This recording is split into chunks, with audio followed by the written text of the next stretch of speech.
છે. જ્યારે રાષ્ટ્રીય પર્વ હોય ત્યારે સૌ લોકો આ પર્વમાં જોડાવવું જોઈએ અને પર્વ ઉજવવા માટે પોતાનું મતદાન કરવું જોઈએ. જ્યારે નરેન્દ્ર મોદી દેશના વડાપ્રધાન જ્યારે વિકસિત ભારત બનાવવા જઈ રહ્યા, આપણી ભાવિ પેઢી માટે જ્યારે વિકસિત ભારત બનાવવાની જે એમનું સપનું છે એને સાકાર કરવા માટે આજે આપણે વોટિંગ કરવું જોઈએ.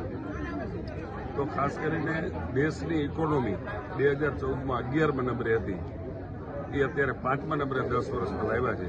એની એક મનનો ભાવ છે, એની કલ્પના છે કે ભારતની ઇકોનોમી આ ક્રમની અંદર 3જા નંબરે લઈ જવી. તો ખરા અર્થમાં દેશનો વિકાસ થઈ રહ્યો છે, આપણે નજરે જોઈ રહી છીએ. એના સપનાનું ભારત બને, વિકસિત ભારત બને અને ભાવિ પેઢીને ઉજ્જવળ ભારત મળે, એનું સપનું પૂર્ણ કરવા માટે આજે લોકોએ મતદાન કરવું જોઈએ. તો હું કચ્છ સંસદીય ક્ષેત્ર હોય કે રાજકોટ સંસદીય ક્ષેત્ર હોય કે ગુજરાતના તમામ મતદારો હોય, એમને વિનંતી કરું છું કે રાષ્ટ્રીય પર્વની અંદર આપણે ભાગ લ્યો અને આપણો કિંમતી મત ભારતીય જનતા પાર્ટીના ઉમેદવારને આપો. એ મારી વિનંતી. ભારત માતા કી જય.